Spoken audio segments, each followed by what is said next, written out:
Kebijakan moneter. Kebijakan moneter adalah kebijakan yang dibuat oleh pemerintah untuk mengatur jumlah uang yang berada di tengah masyarakat, bertujuan untuk meningkatkan perekonomian dan stabilitas harga. Lalu yang kedua itu adalah peran dan fungsi dari kebijakan moneter. Peran dan fungsi dari kebijakan moneter itu ada 4. Yang pertama itu adalah menjaga stabilitas ekonomi.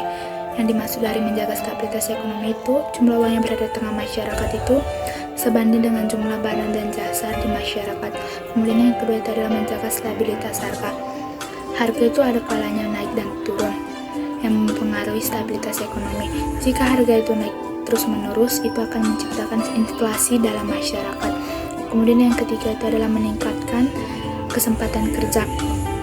Maksudnya itu kesempatan kerja itu jika jumlah uang yang berada di tengah masyarakat itu sebanding atau setara dengan jumlah barang dan jasa di tengah masyarakat yang menciptakan kestabilan ekonomi. Ekonomi yang stabil ini akan menciptakan para pengusaha mengadakan investasi, dan kemudian investasi ini akan membuka lapangan pekerjaan untuk para masyarakat yang belum mendapatkan pekerjaan. Kemudian yang keempat itu adalah memperbaiki posisi neraca pendapatan dan pembayaran. Maksud dari posisi neraca pendapatan dan pembayaran itu, pemerintah menukar mata uang rupiah ke mata uang asing untuk membuat harga ekspor Indonesia itu lebih murah dan meningkatkan jumlah ekspor Indonesia. Kemudian yang kedua itu adalah ada 2 jenis dari kebijakan moneter. Yang pertama itu adalah kebijakan uang ketat. Kebijakan uang ketat ini dilakukan oleh Bank Sentral, di mana Bank Sentral itu mengurangi jumlah uang yang beredar dengan cara penjualan SBI, peningkatan cadangan kas, dan pembatasan pemberian kredit kepada masyarakat. Kemudian yang kedua itu adalah uang longgar. Uang longgar ini bedanya dari uang ketat itu ini menambah jumlah uang dengan cara pembelian kembali SBI, penurunan cadangan kas, dan pelonggaran pemberian kredit kepada masyarakat.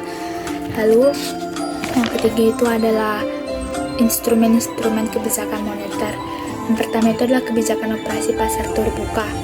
Kalau pasar terbuka itu kebijakan Bank Sentral untuk mengurangi atau menambah jumlah uang yang beredar dengan cara menjual sertifikat Bank Indonesia atau SBI atau membeli surat berharga dari pasar modal. Kemudian yang kedua itu adalah kebijakan diskonto. Dikatakan kebijakan diskonto ini di mana pemerintah menaikkan suku bunga untuk merangsang keinginan masyarakat untuk menabung. Dengan menabung, jumlah uang beredar di tangan masyarakat akan masuk ke dalam bank. Kemudian yang ketiga itu adalah kebijakan cadangan wajib. Itu Bank Sentral membuat peraturan untuk menaikkan atau menurunkan cadangan kas dengan bank umum menerima uang dari nasabah dalam bentuk giro atau tabungan. Lalu yang keempat itu adalah kebijakan kredit ketat. Kebijakan kredit ketat ini pada umumnya diberikan pada bank umum, tetapi pemberiannya harus benar-benar didasarkan pada syarat 5C, yaitu karakter, capability, collateral, capital, dan condition of economy. Yang kelima itu adalah kebijakan dorongan modal. Di sini Bank Sentral dapat juga mempengaruhi jumlah uang yang beredar dengan berbagai pengumuman melalui pidato atau edaran. Lalu yang kedua itu adalah kebijakan fiskal. Dikatakan kebijakan fiskal adalah penerimaan dan pengeluaran pemerintah dapat mempengaruhi kesejahteraan masyarakatnya. Yang kedua itu adalah peran dan fungsi dari kebijakan fiskal. Yang pertama itu adalah fungsi alokasi. Kalau alokasi itu alat transportasi yang disediakan oleh pemerintah untuk mempermudah pekerjaan masyarakat. Contohnya itu seperti jika kita berpergian ke luar negeri, pemerintah sudah menyiapkan pesawat untuk mempermudah kita dalam berpergian luar negeri. Kemudian yang kedua itu adalah fungsi distribusi.